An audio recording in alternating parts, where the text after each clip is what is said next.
Hello everyone, তোমরা কেমন আছো? আশা করছি সবাই ভালো আছো। আমিও খুব ভালো আছি। তোমাদের সঙ্গে অনেক অনেক বছর পর, মানে অনেক অনেক দিন পর একটা ভিডিও নিয়ে চলে এসেছি।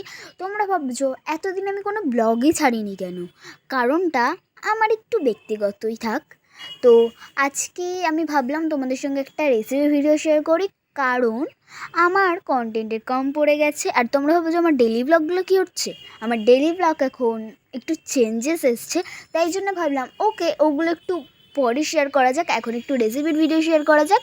তো আজকের স্টোরিটা তোমাদের সঙ্গে বলি। আমি আজকে গিয়েছিলাম আমার একটা দিদির বাড়ি, তো ওখানে গিয়ে দেখি ওরা মটন এনেছে।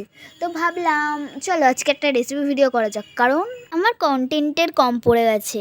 তো ভাবলাম চলো রেসিপিটা বানানোই যাক, ভিডিওটা। তো আজকে বানাচ্ছিল দিদি মটন, তাই জন্য ভিডিওটা করা যাক। তো ভিডিওটা করতে করতে তোমাদের বলে দিই, আমি কিছুদিন পরই তোমাদের সঙ্গে ঠিকঠাক করে daily blog and blog share করব অবশ্যই।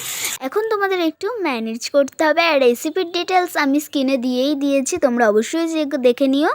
তো আজকে এই মাটনটা কেমন হয়েছে আমি জানি না, কারণ আমি নট এ মাটন লাভার।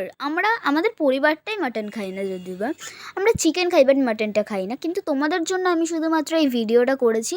অবশ্যই জানিও তোমাদের কেমন লাগলো, অবশ্যই জানিও অবশ্যই। আর কমেন্ট করতে একদম ভুলবে না। আর এটা সেদ্ধ হওয়ার জন্য প্রেশার কুকারেও দিয়ে দিয়েছিল। আর আমাদের মাটন রেডি। তো আজকে মতো টাটা।